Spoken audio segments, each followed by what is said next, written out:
Welcome everyone. Steve is tuning in, I think from London, England. Oh, wonderful. Welcome. Welcome, Steve. And yeah, so Don here, Rich there. Early Good afternoon. trying to join. Really trying to yeah. So this is the first masterclass. We are trying hybrid version, so other people, other places can join us too. I heard some of the students who submitted the recording said that just the recording for this masterclass made a huge improvement of their pieces already. So I think they already improved through preparing for recording and listen to it.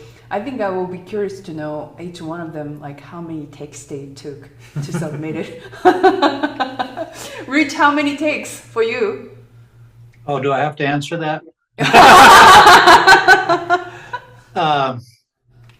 Not a lot because I learned this piece for Trinity Grade 8 exam. So I had done many, many recordings for the exam. So I would say less than 10. I see. Yeah. And Don is the one who submitted two because he couldn't make a decision even right. from there. Which one? Right? So how was your experience to submitting the recording? No, it was a really good experience. It really helped me focus on just playing the whole piece through and trying to get the best take I could. I think I did 8 takes and I submitted my first and my last. Ended up being the two best. So, Interesting, because we were listening to two versions of it, and they have its own strengths and weakness. yes, very much so. So you'll be curious which one we chose, the first one or the last one. Yeah. I'm not sure I'll even be able to tell, to be honest. So we'll see. We'll tell you after we listen to it. Which Yes, one was okay. it. Perfect. Amy, we're just asking all the students who submitted recording how many takes they took to the final version. You don't have to share. You're on mute, Amy. Muted.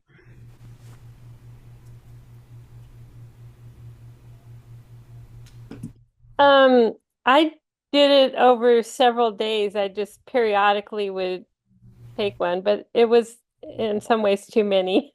The thing was, I learned a lot from doing all those recordings. Yes. Because you listened back to what you did, right? Yeah, and went, oh my gosh, or or oh, I like that little part right there. So That was the biggest thing, was that listening back. It wasn't just making it through. It was listening back and saying, "Oh, that actually sounds different than I thought it would."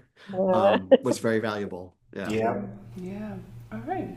So let's get started. I think we're gonna start with Don. So I will have to share. Hold on. Okay. All right. So we're gonna first listen to Don's performance. It's out of body experience, Don, that you will be listening to yourself. Okay. I think if I mute, still they can hear me or not. We'll see. And let's make sure we're all muted while the performance is going on. So let's make sure we mute our audios.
nice. So we're gonna make done to pin. Can you guys hear us clearly when we speak? Great. So that was Beethoven's Opus 2 number 1, his first piano sonata, the second movement, Adagio movement. Don, I thought you captured the essence of the piece beautifully. There was really good flow to your playing. Very stable. Even when you had little issues here and there, you just kept going, which was great. I believe this was your first take, wasn't it? I think It that was. was. We ended up choosing the first take. Yeah. Yes, And yes. that's pretty typical for most of us that have recorded a lot. First or second take is usually what we end up going with. Yeah. So I always tell all my students, better to practice and be really focused and do 1, maybe 2 takes, because once you get to third and fourth, you start to tire yourself out physically, and mentally you start beating yourself up because you're saying, I made mistakes, what do I do? And so I thought you did a beautiful job. It was wonderful. Yeah, I also thought that, this piece is such a mature piece. And I think I can tell it's not a 10 years old playing it, because someone who has a more life experience be able to express a depth of this piece. So I think you hold on to the essence of the pieces really well. So, and also tempo setting. I think I like the tempo as it is. It's adagio, it's not too slow, it's not, there's a lot happening later on those grace notes. So I wouldn't take it any faster than that. So I think that, in the beginning, tempo and throughout, that was really well said. Getting into the piece, I thought that if you could start the very first notes of the piece much more with the questioning, gentler start, I thought it would work much better. In the performance, the first note, that it begins with the question, doesn't it? And it goes to that A. We're trying to arrive to that A, which continues with the turn. But I thought the C, the first 2 notes were a little too forceful. So you have to be a little bit more sneaky the way you're entering, and so that it blossoms on the A. And then be careful not to accent when you're coming down. In the performance, you ended up accenting the G, which was the third note. So let's start again from the beginning and see if we could accomplish that. By the way, this is the hardest opening because of that, the essence of you want to catch that. Take the grace note slower than you want it and listen to every grace note. And also before you go there, that C, don't take too much break. Just continue on to continue longer phrase. Yeah, shall we try it?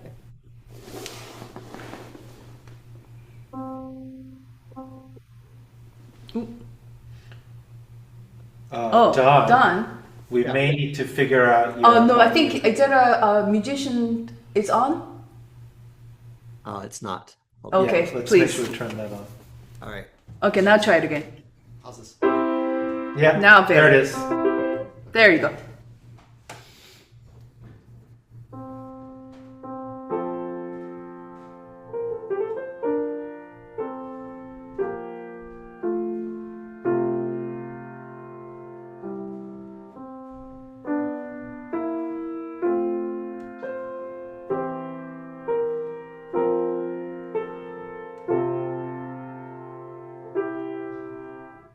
Good. Can I sit here?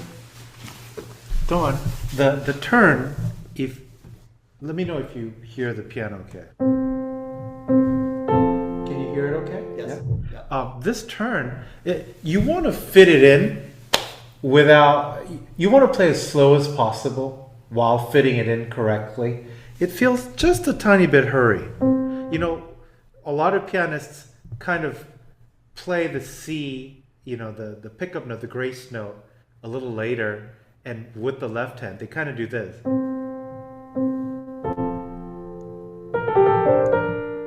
They kind of do this, but you're trying to play it before, which is totally fine. But you've got to enjoy that a little bit more.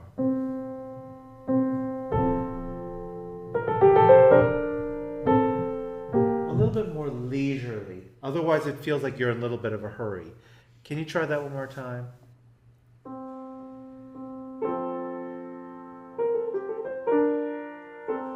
But good. But make sure that you capture it within the time period. It was a little slower.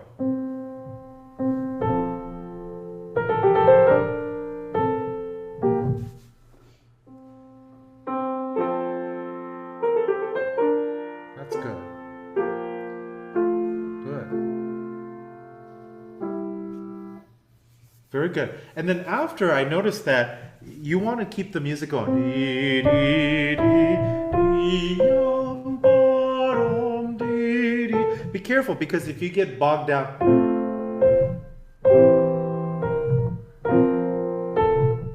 I'm exaggerating it. You weren't slowing down that much, but you don't want to make such a big deal. You want to have the flow going. So I noticed that it was kind of slowing down each time. So keep the flow going. Let's start from the beginning and play through all of that.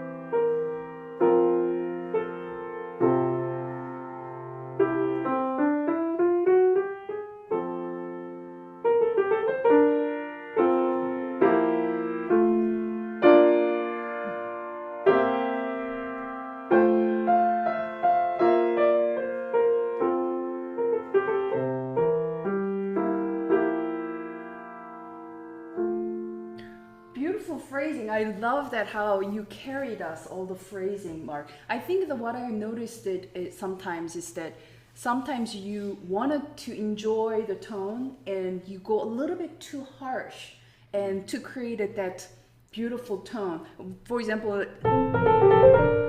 measure 6, that this one, I think you wanted to do something special, but you instead you push down. But I think at that moment that they capture the moment by lifting your senses more, like we are with you. Then you have a room to grow. That also happens on the measure 14.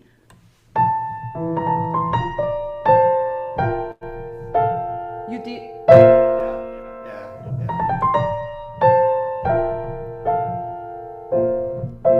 Kind of mellow, like, yeah. And that create, I think, Don, I think we all feel the importance of those moments. I think you feel the importance of those moments, but you allow it to shine when you make it a little bit more inward, right?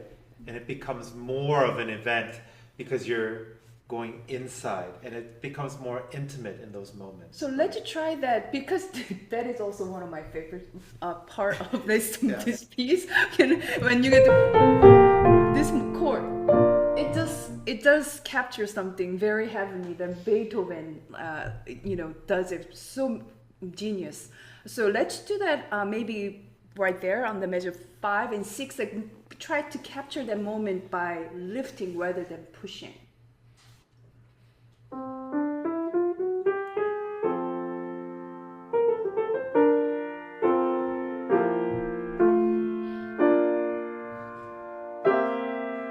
And open.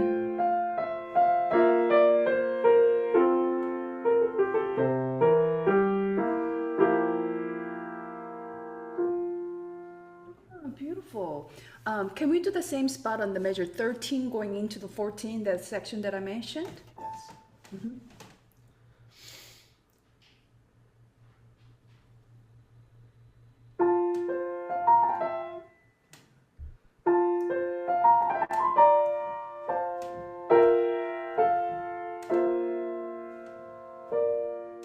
Yeah, I think you're getting there. Make sure that you don't emphasize on the third beat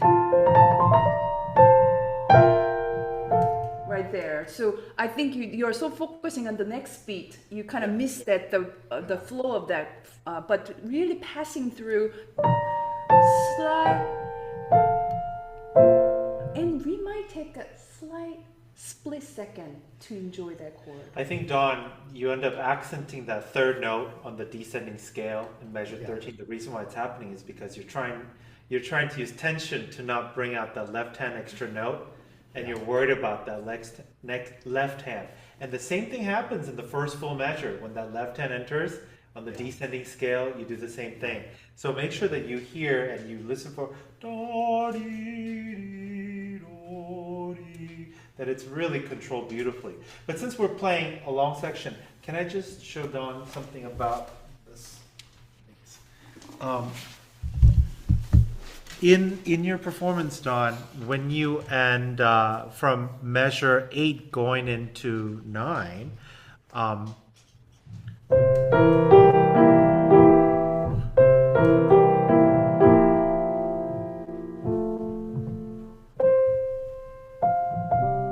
it's so important that you connect those two sections. You know, if you go back and listen to it, you'll notice that you end that phrase.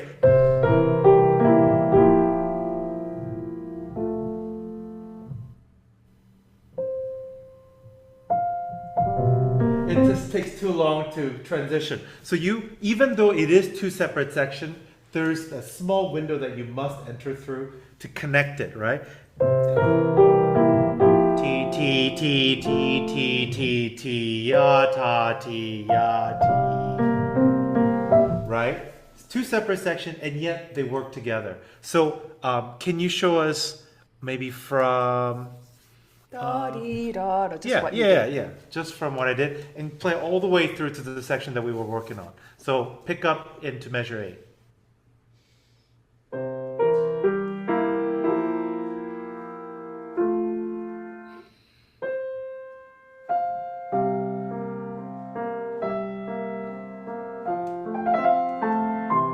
Good, Don.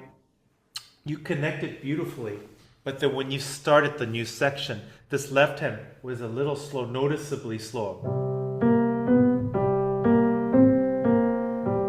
Can you get that going? In a flowing tempo. There's such a joyous and hopeful moment in the piece. If you slow down, that hopefulness turns into, less of a hopeful feeling. Yeah. So get that flowing. Yeah, let's go back to pick up to 8.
Beautiful.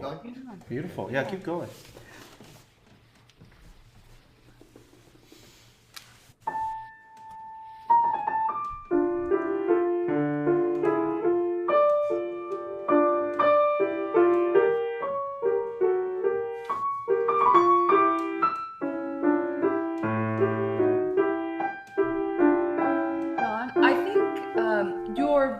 Your emotion underneath of this particular section is great. I can tell definitely a more darker expression over it.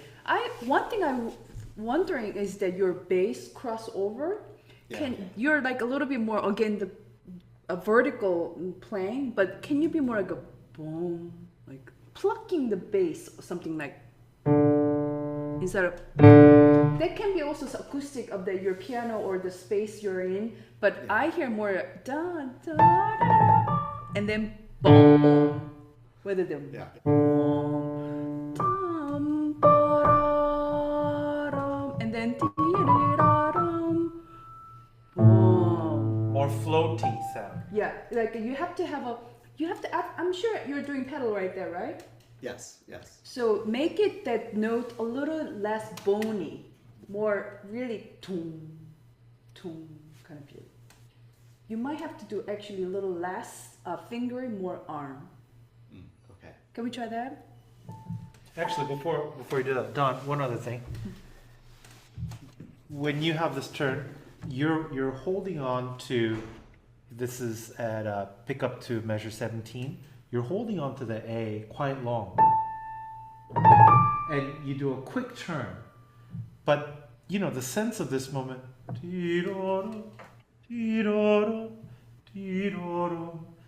It's not quick. There's no hurry in this moment, and I think you're setting up for that sensation. And so rather than we hear it's a little bit more emotive in that regard, you know. So I wonder if you could try experiment without holding this too long, but rather. So start earlier, but do the turn a little slower.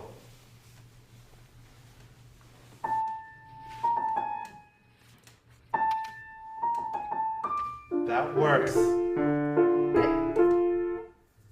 Well, a little bit delayed attack. You're front of the beat. Can you be a little back of the beat? Da-dee-da-dum.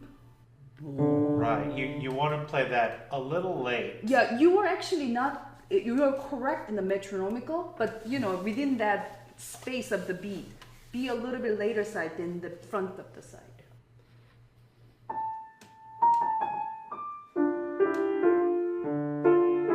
Not that late.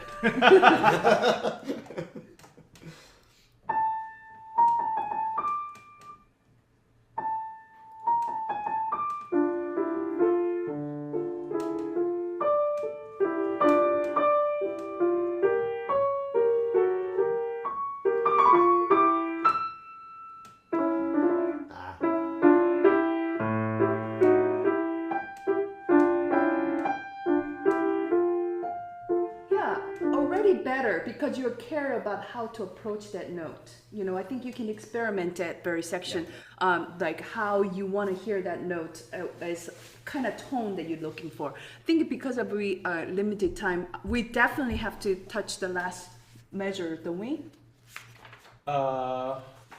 Last measure. Measure. Actually, before we go to last measure, since we have time, Don, can we hear? Can you play from measure 39 or middle of 38? You tend to have a pause, you know. For example, could you play from measure 39 into 40? I'm coming to Don.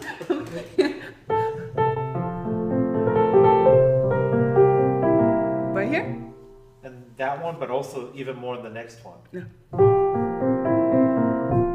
Here comes. Huh? You mean you want me to try to be down? Yeah. Don. Yeah. Yes. I see. You're waiting, and so we really want to hear. They're always connected, right? And so you got to link that. Even now, we can hear you waiting. Okay. The left. Keep that going. And you do the exact same thing in the following two measures. So it has to flow naturally. Can you start from middle of measure 38? Yes.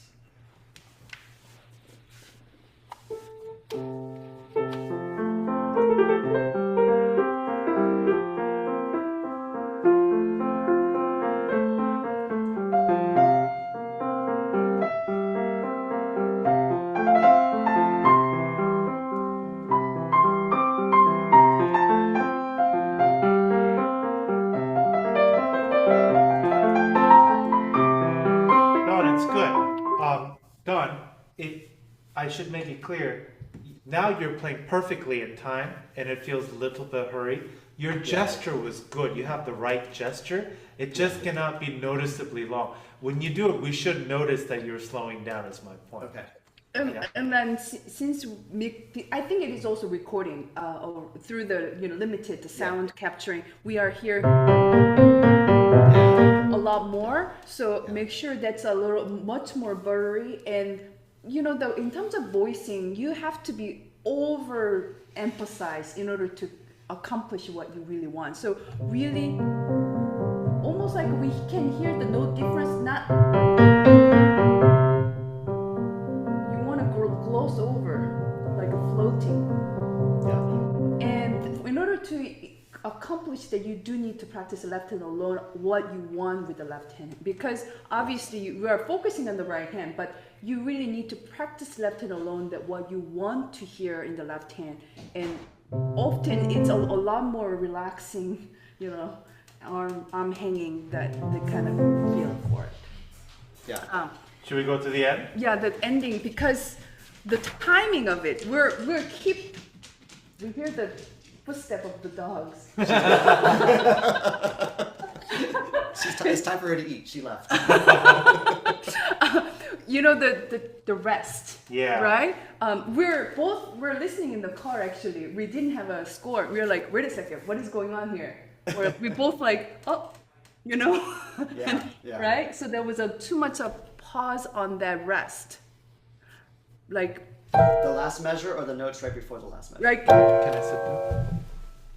So this is actually the same issue from the previous section that we just talked about, Don. We're talking about creating flow from one section to the next, right? There's always the right time to enter. So you have this theme.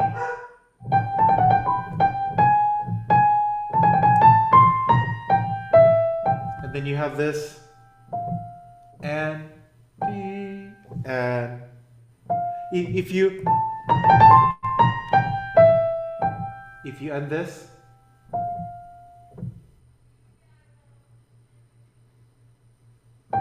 it's you've already lost us, because we were waiting for it, and so you have to imagine that you're a singer.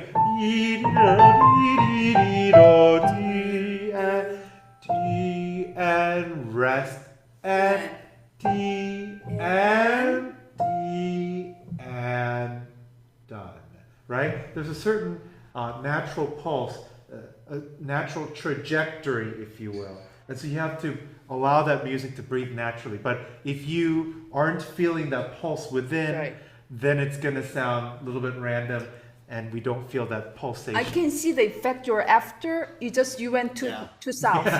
You went too far with it. You're too far with it. Just when you go too far, I sometimes do that too. Okay, what is the no retardando, nothing at all? What is that, metronomical? And then go from there, Yeah. So I think you're losing the pulse, sense of meter actually altogether here. So can we try that? Yes. Oh, sorry.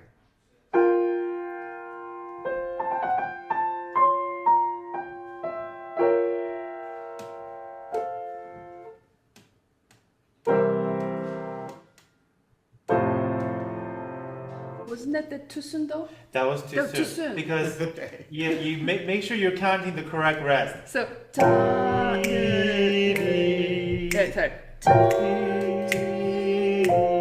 And rest and one and off. Yeah. So make sure you're counting in your head there. Okay. Can we try it one more time?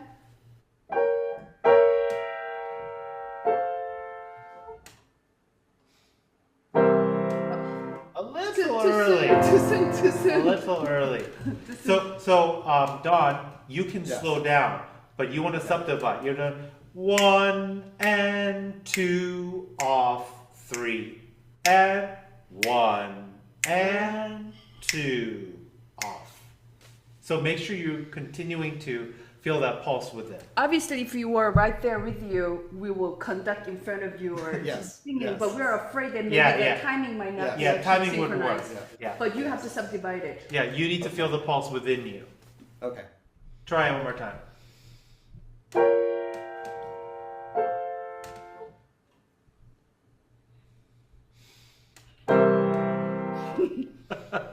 No, that didn't feel right. There was too soon, So- too late. 1 and 2 and 3 3 and 1 and 2. and Don, would you feel Yes. comfortable counting out loud Yes. one time? Yes. Just so that we know what you're thinking. 1 and 2 and 1 and 1 and 2 and. That's correct. Now, as you go, Slow down a Don, little bit. you can Yeah. expand on the counting where you do 1 and 2 and 3 and 1 and 2. Got it. this is a common mistake that a lot of students make. I notice is they are actually counting, Yeah. but they're speeding the counting. Yeah. So they're Yes. 1 and 2 and 3 and 1 because you're not playing. So you're like, okay, people are actually kind of bored at this point. I have to go faster on this, rest. So really take your time confidently for those rest moments, especially when you're not playing. Yes. Can we try one last time? The counting in your head, but really count in evenly as you did, and then stretch a little bit right before the measure, last measure.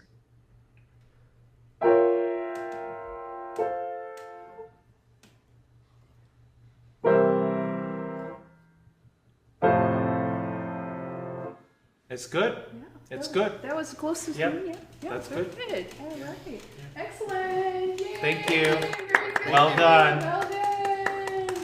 All right. I'm realizing we don't need this camera No, we're good. because Oh, we don't need this. I should just put this here so we can.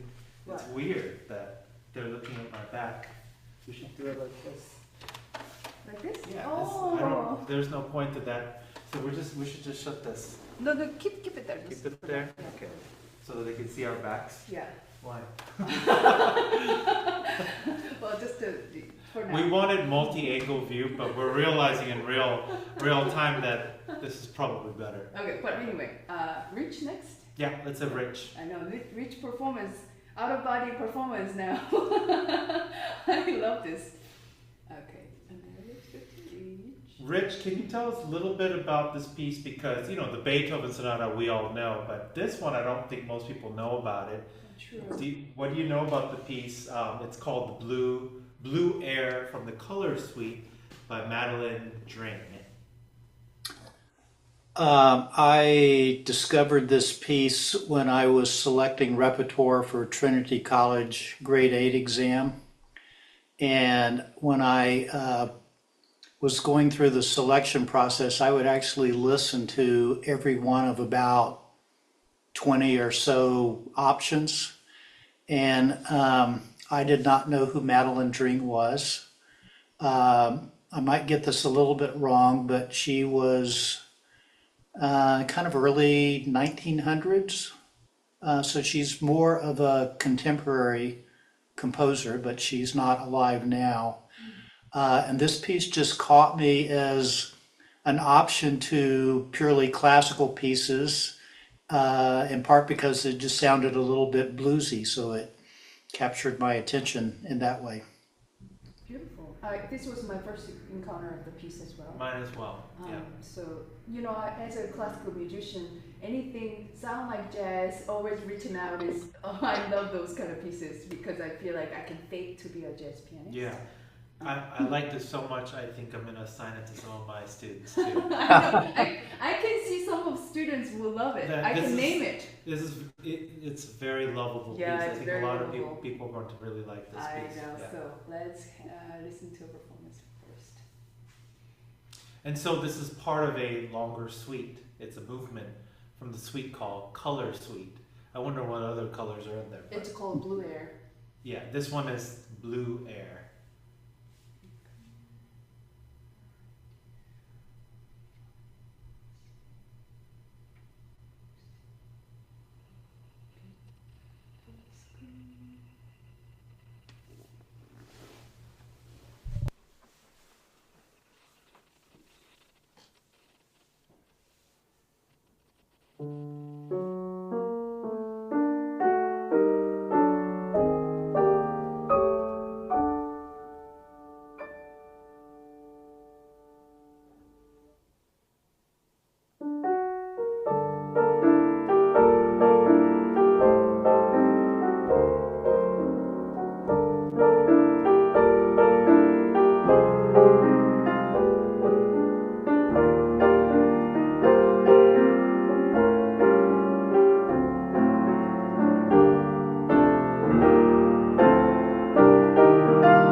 Beautiful playing. Yeah.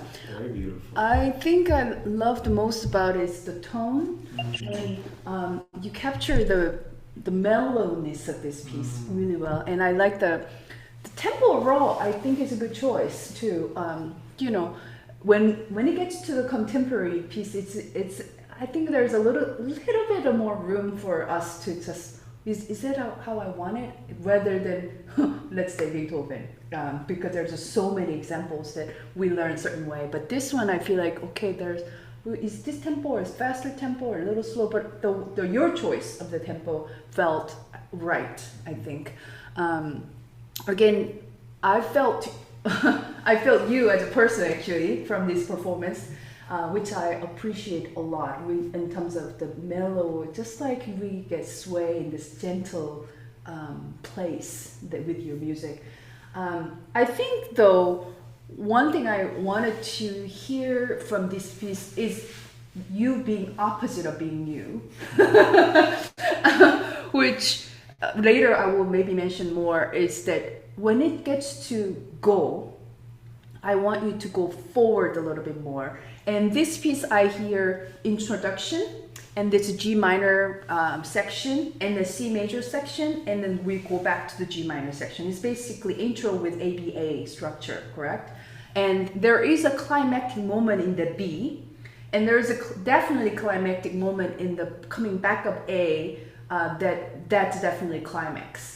And I feel like you're a little bit shy away from those climax, almost like you round it up and to make it mellow, then go forward. When we listen to jazz, you know, some of those sections are more improvisationary section, that virtuosic in the moment, that we really enjoy your scale up or some of the volume and all that. And I think that could show a little bit more in overall observation. Is like, oh, I wish which to give us a little more volume or more like climactic moment rather than very gentle interpretation of it. Yeah, the piece is, it's beautiful, but it's melancholy. Right. You know, there's sort of bittersweet feeling throughout, and I think you captured that really well. But there are moments where it kind of leaves that and gets a little bit impassioned, if you will. And I think what Jiun's talking about is maybe it's on purpose, maybe you wanted to keep it melancholy, right. but there are moments where you could leave that little bit to Yeah, stir up more right. emotions. I wanted more like you know, and then come down to that like dreamy, you know, mellow. But introduction is different character altogether, you know. So when I first hear this performance, your performance without the music, I actually purposely listened to it without it because I didn't want to have any biased feeling about this piece. It's that, and then after I listened to it, I really got curious about how it's written on the intro because to me it was not convincing the way because when you first blues starts, it was very convincing, but not an intro. So I think Andrea and I were talking about that, you know, those leading up.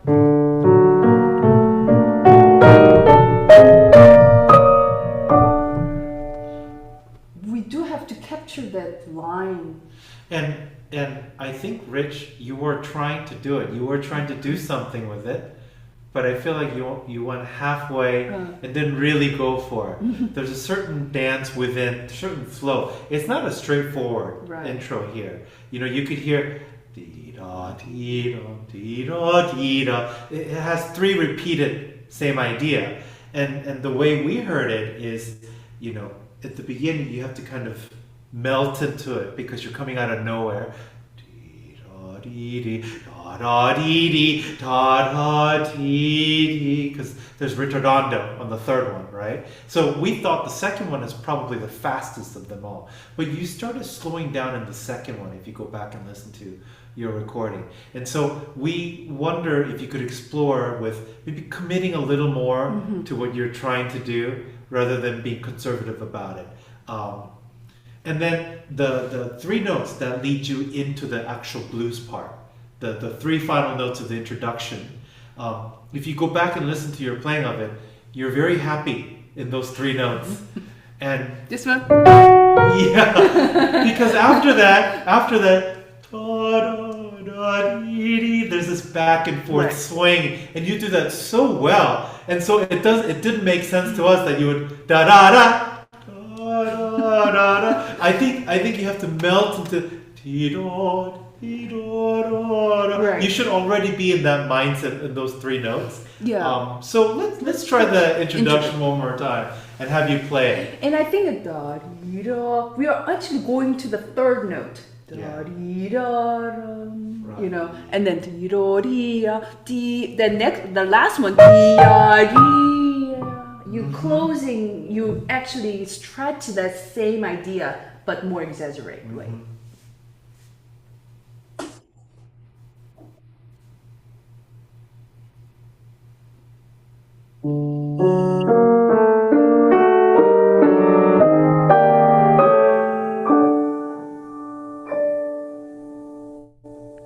Better. Yeah, much better. Da dee dee da dee da dee da. The last one. Dee da dee da. I feel like I know that is actually tricky. Can you dee da dee? And also, Rich, make sure, you know, because we're always going to the third note, aren't we? When you look at the phrasing pattern in this, it's da da ti. We always taper off on the fourth one. And so make sure, especially on the second one that you do come down a little bit on the last note, the fourth note. Can we try one more time?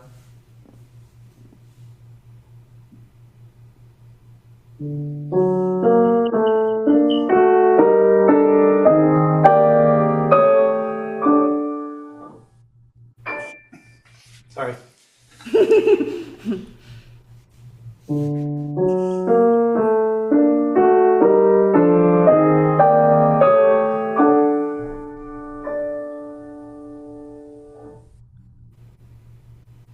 That's good. Much better. It's What's good. much It feels more committed to the phrase line. But this time, can you play the last three notes and go into the blues part now?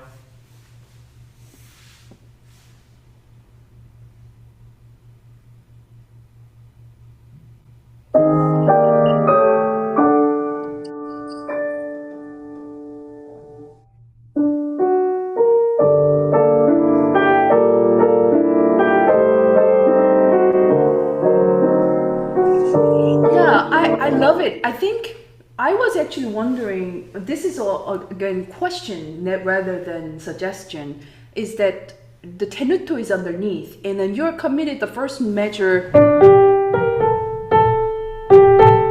but then you are not sure, do I still continue that inner voice showing or... So I was thinking if I were playing this one, I actually would commit it to the inner voice throughout the first phrasing up to maybe measure 7. So when you get to...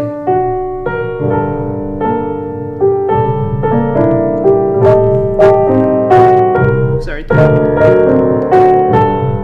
So we are hearing for the first time in a different voicing because throughout we're going to hear multiple times repeated this phrasing, and then when you get to...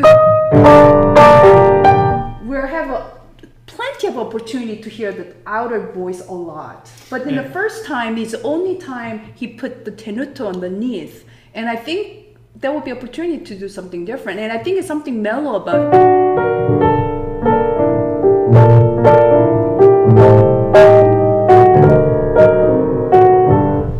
And Rich, when you play a chord, and it's not just for piano playing, it's same with playing an ensemble, whenever you line up different notes, naturally the highest pitch is always going to stand out to our ears. And so you have to put extra effort to bring out that inside voice. You know, it's actually for you, it's the third voice from the top, isn't it? That's the notes with the tenuto, and that's the melody in the first 2 measures or so. Yeah. Can we actually experiment at it if we committed to showing the inner voice just tiny bit? It's not a lot, but just audible a little bit more and intentional. And then you can mellow out to the top again from the measure of 8, I think. But I really appreciate your bass. Left hand is such a double bass feel of doom doom. That's where I really enjoy your performance of it. So, question. So, from a scoring point of view, I've just kind of noticed that I'm not sure what the technical word is, but the emphasis bars placed below the track. Do you see the straight lines? Yeah. So that's called tenuto. And tenuto, there are 2 meanings to tenuto. One is to play the full value, so you end up playing them a little longer than written sometimes, or that you play them a little accented. And I think in this case, they mean accented, not longer. And so you want to bring out the A, G, A, G, G, G, F sharp. Yeah, those are the lines you want to bring out. Does putting that below the staff suggest that you're bringing out the inner voice? Exactly. I think if we wanted to the top, that it would be on the top of that note tenuto. Can you see the score? Yep. Yeah. So do you notice that? Let's see. I want to make sure you can see it. Do you notice? Yeah. Set this down. It doesn't move. Okay. Yes. What did I go back? Okay. Can we sit down? Okay. So let's go back. Okay. So the line that we're talking about is this. Right there. Right there. Right there. And so do you notice that that is directly underneath the third note, which is the bottommost note for the right hand. And so the composer is telling you those are the notes to bring out. Right. That's what Madeline Drink intended. It doesn't mean that you have to do it.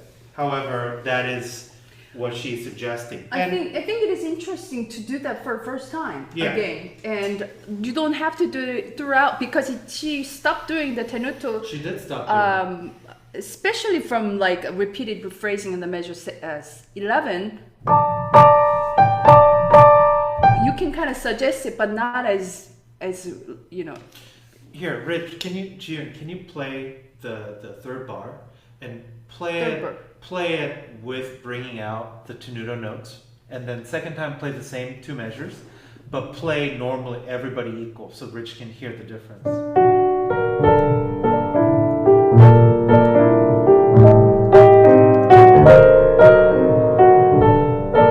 Okay, and then now play it normally.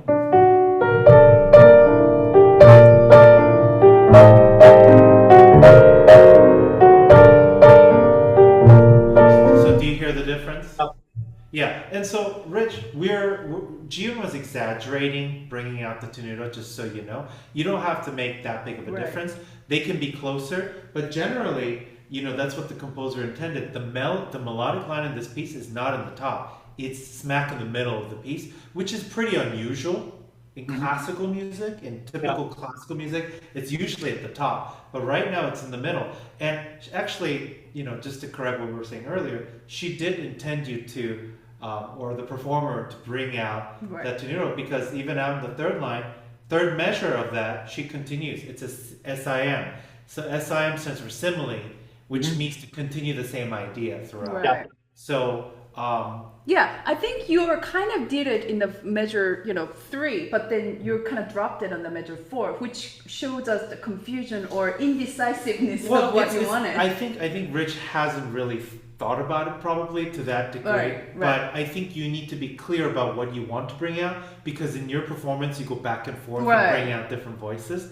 And to the listener, if we had, especially if we had a score in front of us, we would wonder, wait, what is Rich trying to bring out? Does he want to bring out the chord, or does he want to bring out the melodic line? And to be honest, neither are correct or wrong. That's really up to you. Yeah. But it's fun. I think it is just have a little more variety of it, So I think it's good to experiment. Can we try? Yeah, and before you try, Rich, in measure 4, the second measure of the blues, I love what you do where you kind of back off and slow down, but be mindful of slowing down too much, because this is only the beginning of the piece. Typically in pieces that we play, the extreme timing, rubatos and ritenutos and ritardandos that we do, we tend to save the extreme ones toward the middle or the end. Since it's only the beginning, I think it makes sense to have a little bit more of a natural flow. Do a little bit of it and show what your intent is, but I wouldn't slow down so much in the first opening. Yeah, can we try it? Yeah, I think I was just trying to capture some phrasing to start. Right. And it's great. We love it. It's just, you want to save the extreme version for later, and do a mini version in the first beginning. I think you can do it with those volume that you're doing, hairpin, going up and then down, and without time too much with you. Yeah. I think it will capture just enough for the beginning phrasing anyway.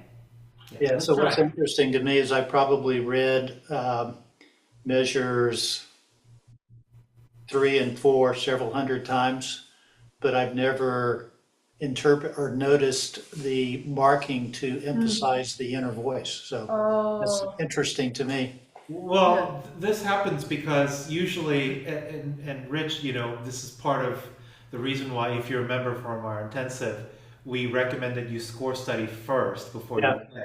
What probably happened is you were playing at the beginning, and once you think you have the piece in your hand, you don't see the signs anymore. You see it, but your brain no longer absorbs the information that's on the page. That's human nature. We all do it unless you really are detail oriented and you're really looking for every sign. Yeah. Okay. Let's try it. And then, by the way, that your interlude got much better. Yeah. Those last 3 notes before the blues, it was in the right character. Very convincing. It wasn't too happy. Yeah. Yeah, that was right.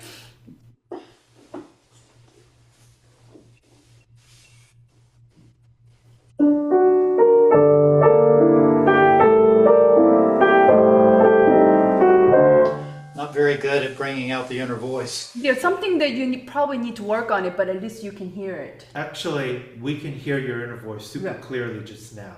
Right. Yeah. So you're doing more than Right. what we expected you Right. to do already. And then on the second measure, first measure 3, we don't have the hairpin, but the fourth one we do. So I think there you can really the B flat going up. You can really hear it with the melody, with the hairpin going up, like the crescendo and decrescendo thing. Which measure? Measure 4. Yeah. That's the first time the crescendo appears in the melody, you know? Yeah. So go to the B flat in the Right. inner voice. Yeah, that one. Mm-hmm.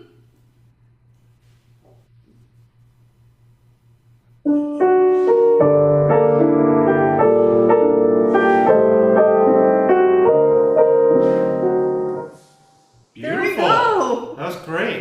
Yeah, there you go. Yeah. Yeah. By the way, you do in the recording really do good job on the color change on the end of the measure 6. That color, you do really like something different color came out there. Like I was like melting, like, oh, thank you, Rich. I really appreciate that color. I made a mark on it. Can we move on to perhaps measure 17?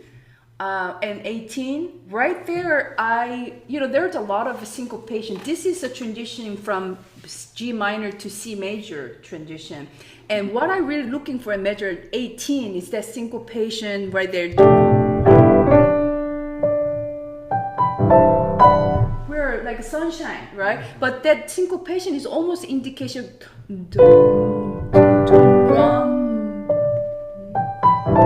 But I didn't hear you hanging that syncopation. Actually, not rhythmically was not correct. You're like kind of again mellow that sharpness of that syncopation. But I will actually rather bring that syncopation out as Madeline wanted you to, which is there's accent on that.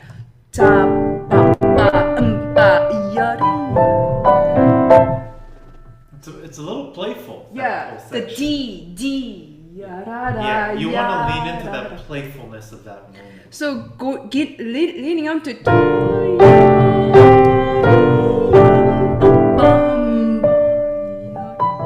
If you notice, the left hand is also like hold on to it. That makes it layer D. But the rhythm is the only one that holding on to it. So maybe it makes sense to start from measure 17? Yeah. When I listened to the recording, I thought my accents were a little bit heavy on the first and fourth beats there. Yeah, I see. The accent.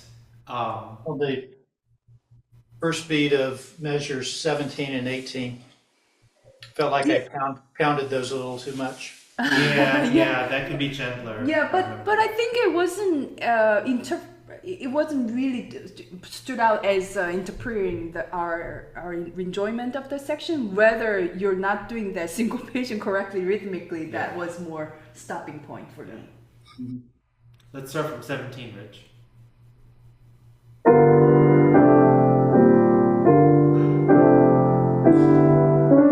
Right there.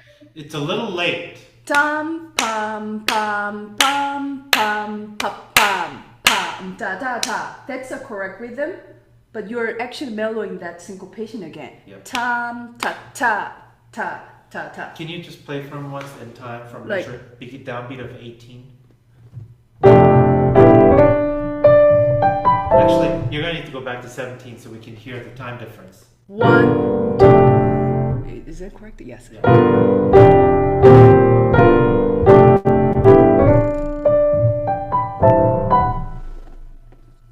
Can we try? Yeah. From 17?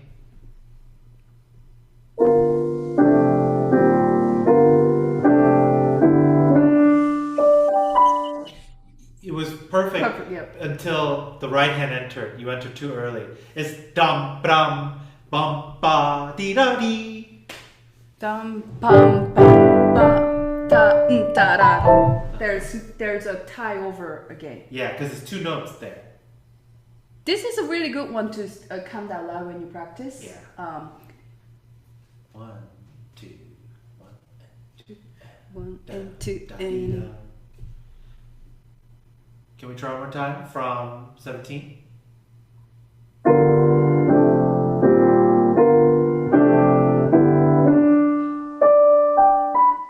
I'm not quite feeling that rhythm yet, so I'll have to work on that.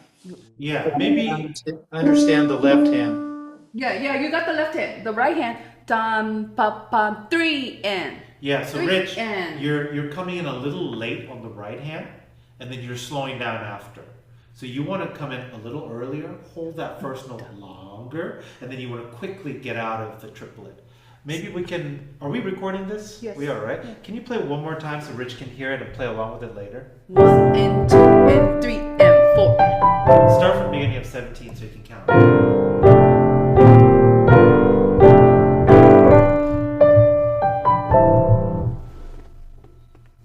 But I think now you got the idea. Let's Yeah. move on to that.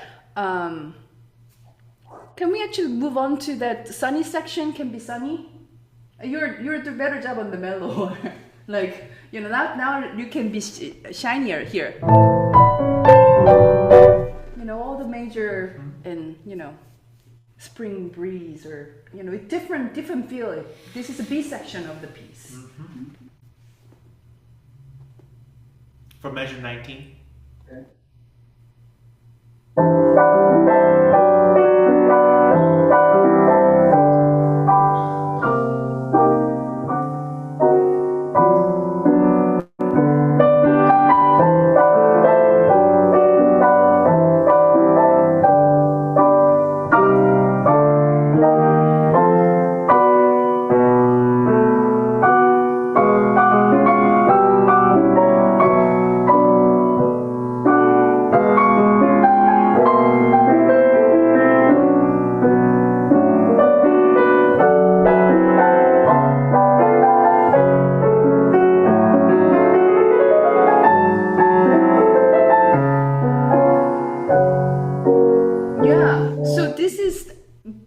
I think your expression, I'm really loving this one. I feel like your rhythm again on the tempo and the measure 29.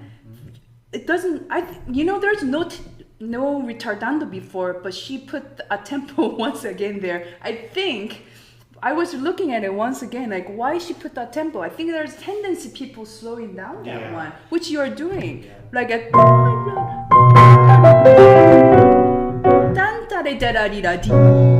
but you do you kind of like mellow out that the last beat of it, 16th notes. So the last 4 notes of that measure where it says odd tempo rich, you need to go downhill right into the next measure. Yeah. You're slowing down there. Da-da-di-da-di. And then tenuto, you can hang on to it. That's right. So that's, I think the reason she put the tenuto, even T-E-N, probably means that she want to hold on to that hanging a little more. Yeah. So because you hang there, you have to gain the time back. Yeah, it's almost like you're standing on the edge of a cliff before falling. You go dum da di da di da da. You want to go downhill into the next measure. Rich, also all of your triplets in measure, 23, 24. You tend to play the second note of triplet a little early. Go back and listen to your own recording. And if you listen carefully, you'll notice that a triplet, which should be triplet, they should be equal, but we hear da da da da da da da da. I'm exaggerating, it's not that clear, but you're coming in just a little early on the second note of each triplet. So you want to make sure that you time that right. Right. Before I forget, Rich, measure 33, I'm missing that D. Wait. We haven't mentioned. What? Rich, you also slow down leading into measure 33. Oh, that's for sure. The end of you just got to memorize and work on that part so that your finger just flies into measure 33. This is the part down. that I want you to show off. Yeah. Like put the showman hat on it and be a that kind of like, this is the solo, piano solo, if it was a jazz trio or something. This was that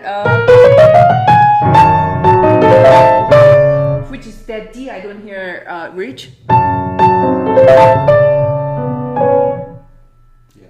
So make sure you work on that scale. Again, the D reach is the accent note.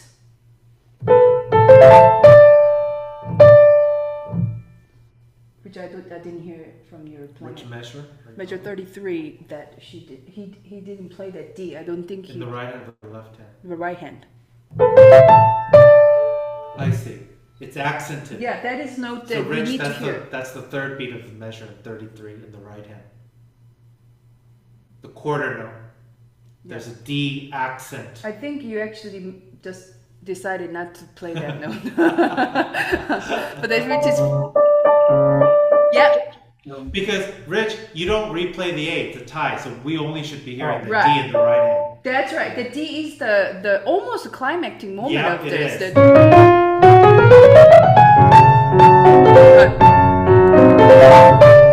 Yeah, and it creates dissonance right there, Rich. When you play that D, it just creates it creates an uncomfortable, crunchy dissonance, and you got to lean into that Right. and not shy away from it Right. because it resolves right after. The more dissonance you create, the more satisfying it is in the next section. Yeah. Okay. Shall we try that though? Can we maybe measure 27 and leading into that tempo as much as you can?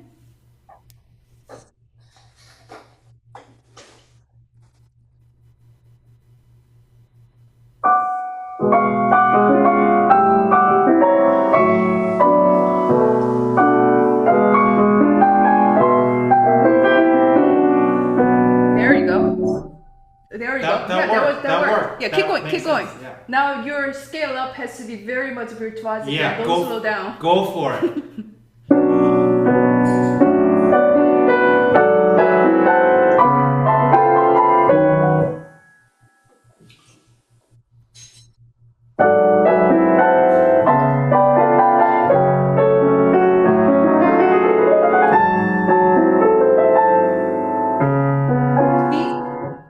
D.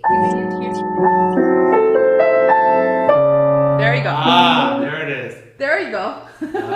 Yes, I think I was skipping it. Yeah, you were.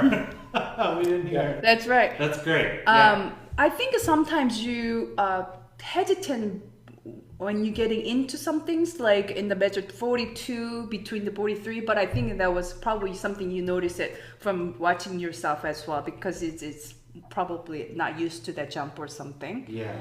Before we go on, Rich, you don't have to do it, but you know the whole section between measure 35 to 39.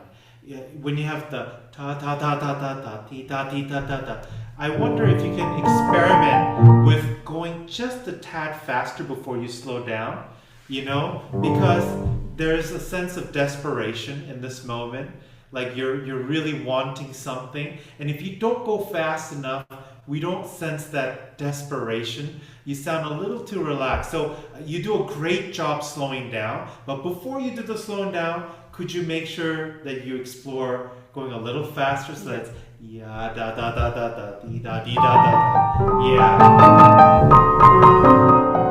And by the way, this leading on to our climax of the piece, which is the measure 42 and 43, which where you actually pause, which doesn't work. You know, you have to go for it. That's what I'm talking about in the beginning of the class, that you are back off from the climax. This is the climax. You have to go no matter what.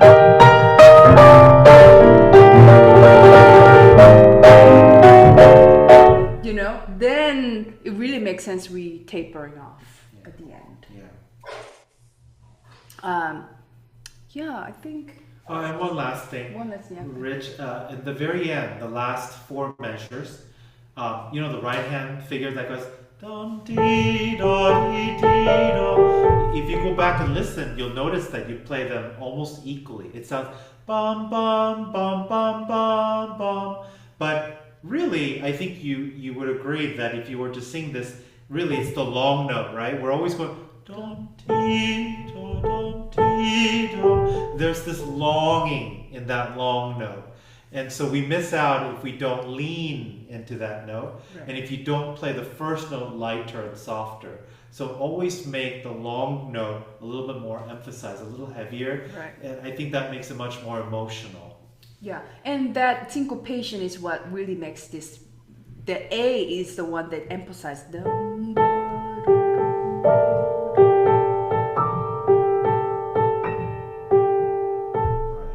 They should not be equal in volume. Right. Yeah. And then the left hand is crossing over, is just little icing on the That's on the right. cake. Light. Yeah.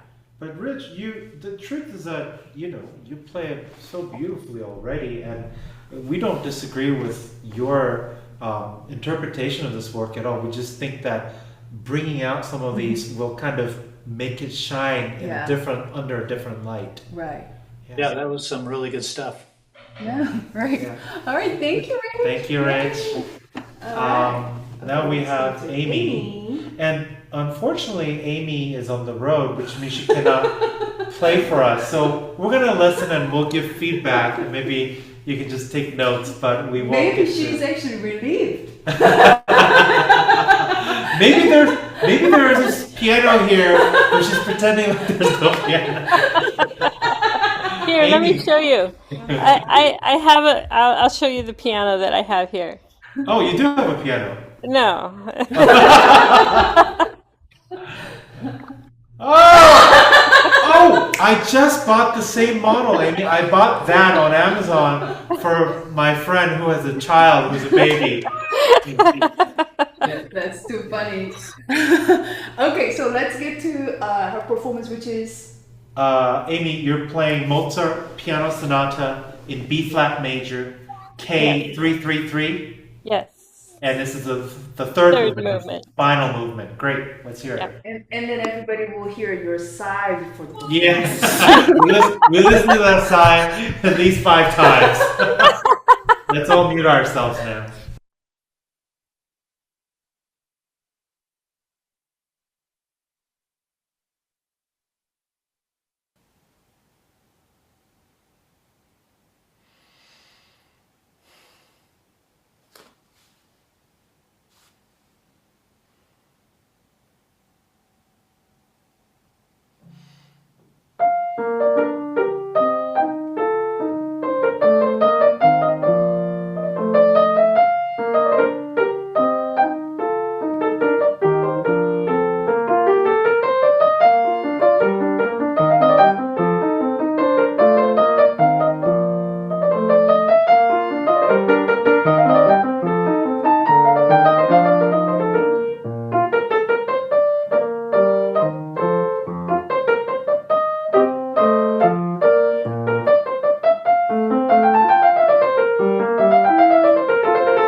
This is a big piece. I mean, it's a sonata with a cadenza. I know. Like, it's not a concerto, it's got a The cadenza. cadenza, I know. I mean, Amy, I played through this piece today and I was like, oh my gosh, this piece is so difficult. I was like, oh yeah, it's, Mozart is always difficult. Yes. Mozart probably is the hardest. Hardest, to I play, think. really at a high level. Right, because you have to be kind of dancing constantly, but you cannot lose the detail of it. All of it. It's we often say you can either 6 years old or 95 years old to be able to play Mozart really well.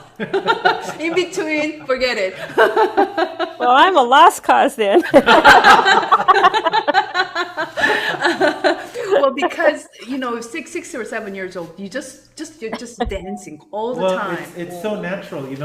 Right. The way I describe Mozart to everybody is it's like drawing a circle. And if you learn how to draw a circle in art class, you do it. If you're doing it with pencil, you do it little by little, until you erase away and you just keep going until you have that perfect sphere, right? But playing Mozart to me is like putting a pencil on a paper and you have to draw a perfect circle without ever lifting. Right? It's just perfect circle. It's simple, it's pure, and it reveals your musicianship, You can't hide in Mozart. Yeah. So that makes it difficult. Having to say that was great. I think to be able to maintain this entire movement from the beginning to the end, we were constantly engaged with you. So I think that was really big accomplishment. Yeah, you really it was really fun. You captured just the spirit of the piece, and of course, there's a lot we have to say about it, but the enjoyment of your playing is there, which is the most important part. Yeah, and so that was really enjoyable. I mean, to add it, I just know that because this is her first Mozart, and she's an organist, so is to be able to change the technique completely from the pushing it down, the holding the notes all the time to playing Mozart is a completely different instrument altogether, because you have to fly without holding the notes constantly. So that, I think some of the things that I noticed that to be better is that kind of, something is too important and I want you to just like fly with it, and often you're like making everything kind of grabbing the tone that comes out, and sometimes it is just transitional things that you can just like line it up, just a transition, but then you're very focusing on, is this the right rhythm, is this the right note, and seriousness comes out with the tone as well. And I think that those transition, and you just have to mentally, physically have to that often is a triple S section or 16th note, some of the sections that I thought, if you just follow the line and make it climactic more prominent, and then just get out of it rather than everything is so prominent in that transitional section. That's what I sometimes do. This obviously those churn, it's gonna be ever practicing right before the performance. You will still practice it. Well, Amy, it's if you're intending to hold on to that note longer before doing the turn, that changes things. But most people that play this piece, right, they start the turn right, and they linger on the last one, but almost, not all of them, but most of them, you linger on the first note, and so it sounds like you're in a hurry. And because you're lingering on the first note, right, subconsciously that you have to hurry. Catch up. You have to hurry to get there on time. And so sometimes you don't hear every note clearly. And so I think it's worth exploring, starting the turn the moment you play. Yeah. Instead of dam, Yeah. I wouldn't wait. I would start the turn the moment you hit the ground. I have two general comments about your performance about this piece. And if you can fix these two things, I think you fix 90% of the challenges that I'm hearing in your playing. Number one, your staccatos are, for my taste, it's a little bit extreme for Mozart, because this is, what we're after is the Viennese style, which is very graceful, bum, ti, ya, bum. But your staccatos are a little too aggressive. And so if you go back, if you go back and listen to your recordings, you hear ti, ya, ba, da, da. But it should never be that short, in my opinion. It's ti, da, bum, bum. It's a graceful, charming staccato, not an aggressive staccato. That's one, and they're everywhere. If you go back and listen to it, it's a little too aggressive. It's a little too pokey. The other one is that you play with so much joy in your playing, but you slow down almost every chance you get, and I can't tell if you are in. And it's a bizarre combination because I could tell that you enjoy playing, but I think you're not quite singing in your head yet. Because if you were singing, you would never slow down or stop in those moments. And so if you look at my notes on the score as I was listening to your recording, I was jotting down. I just looked over and constantly it's slowing down, oh, waiting, slowing down. But then in between, you play with great flow. But then in between the transitions or at the ends of phrases, you're slowing down. Can I actually give her excuse? The excuse that I hear is that she has a tendency of speeding. So all of the 16th notes or triplet or some of the parts she knows that she's speeding, she artificially hold back. And that creates a break. Well, you can do that. So we call that agogic accent, right? Like dee da dum bum be yum ba dee da da da da dee da da. Do you notice I'm delaying the entrance, so we call it agogic accent. You can make artistic decisions that allow you to strategically have those agogic accents. But what I was hearing was not that. You're slowing down in between sections that kill the natural momentum that's already there. Right. I heard that triplets. Right. So you da da da da da da da da. Da da da da da da da dee. Da da. I'm exaggerating, of course, just so it's clear. Yeah, but moments like that, you got to keep it flowing in tempo. Right. That was the first impression that I got too. Like, oh, Amy, why are you slowing down here? Oh, Amy, why are you slowing down here? So that was the majority of the time that my comment was like, oh, the momentum of forwardness of it. It might be that Amy was practicing this piece in smaller sections. And your thoughts, I don't know, maybe I'm wrong, but we're giving her an excuse. but maybe that was the end of the section and you were thinking and preparing for the upcoming section. And so you were slowing down as you were processing what is about to happen next. I think you should definitely go back and when you listen, and I'm happy to send you, maybe we could send her my notes. Oh, yeah. You could just look at where I circled every time you've slowed down. So look at the score that I sent you and listen to your recording while looking at the notes I sent. And I think you will hear, and it's not bad. It's subtle slowing down. Right, subtle, very subtle. That's why. But to musicians and trained ears, we want the flow to continue instead of holding us back in those moments. I think my additional again cherry on top is that if you can find the moments that maybe when you repeat or obvious piano to forte, the repeat, you do a beautiful job in the cadenza coming back after the cadenza when you do, and then contrast of a piano to forte was beautiful. There's also other parts in the music sometimes.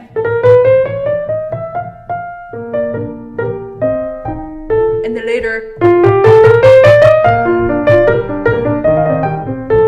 but you're not enough of a happier forte. I feel like you're kind of hold back those moments that obviously it's not piano to forte, but there's a subtle little more. That happens in the even.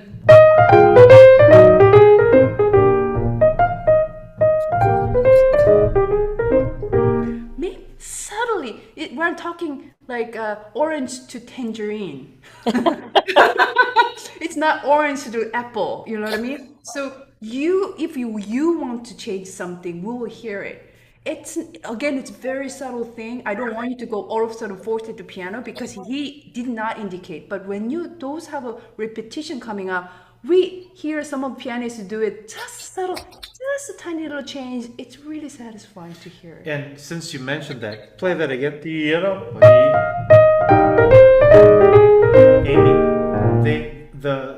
if you're looking, this is measure 80 to 81. If you look at the score, the note that's not part of the slur, the last note of every group, you're actually accenting those notes is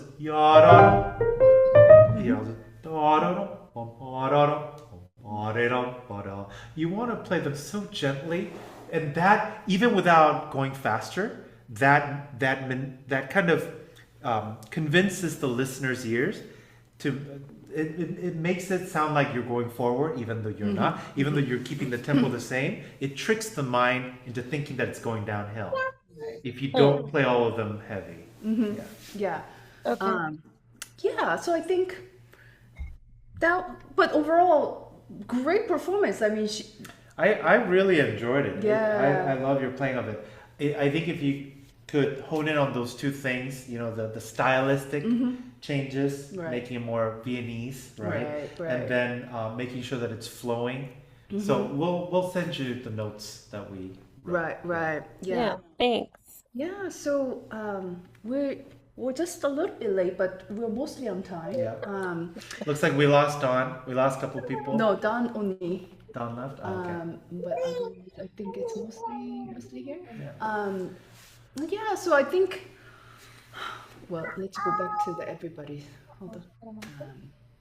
So Janet, and then you're gonna go there. Yep. Yeah. Why not? I get my own. Okay.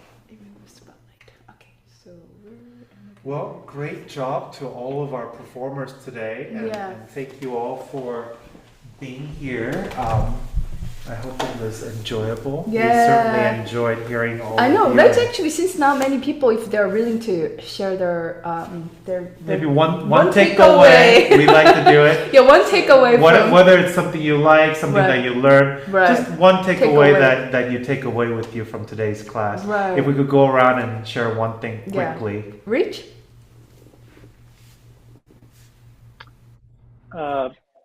Making music out of notes. we can all read and figure out how to play notes on the piano, but the art is to make the best music you can out of those notes. And I thought your comments were very helpful in that regard today. Thank you. Amy? Yeah, I think across all the pieces that there was the finding the line and really following the line of the music. I think sitting down and doing some more score study and looking at, where those lines are for me is good for all my pieces. Good. Steve is tuning in. Hi. Thank you very much. I've really enjoyed watching this evening. I know Rich, he mentioned it, and that's how I contacted you. And the things that you brought out on Rich's piece that I've heard before, the inner note, melodic line, there's subtle changes, but they really put a polish on something. And it was lovely to hear the way you addressed those three pieces and made a real structural difference that enhanced the playing of the piece. So it was a joy to watch. Thank you very much. Thank you. So I mean, if you're a pianist, we'll host this Zoom masterclass again. So you're welcome to be a student and the guinea pig again for us. And then, thank you. And then also we will do next piano intensive. Which is in February now. February, for the 3 dates. I think Rich can explain to Steve even better than probably we could, just because they both experienced this piano intensive, and it's all in the line of it. I would think that our comments are, if you practice a certain way, you will get to the piece that we hope that you can perform. in a more musical, artistic way. So yeah, that's a, I hope that you consider that as well. And intensive 1 or 2 will coming up soon again. Yeah, sometime next year. Yeah. So Zoom masterclass, we'll try to give at least 2 months buffer so that you can plan and then record, rather than like a month and then like, oh, I don't have anything to memorize. We'll let you know well ahead of time next time we do another masterclass. Yeah, so we'll set a date sooner than later. Yeah. Okay. Yeah. All right. Thank you so much. All right. Well, thank you, everyone. Great to see you all. Thank you again for beautiful performance. Thank you. Hey, thank you. Bye, everyone. Take care. Bye.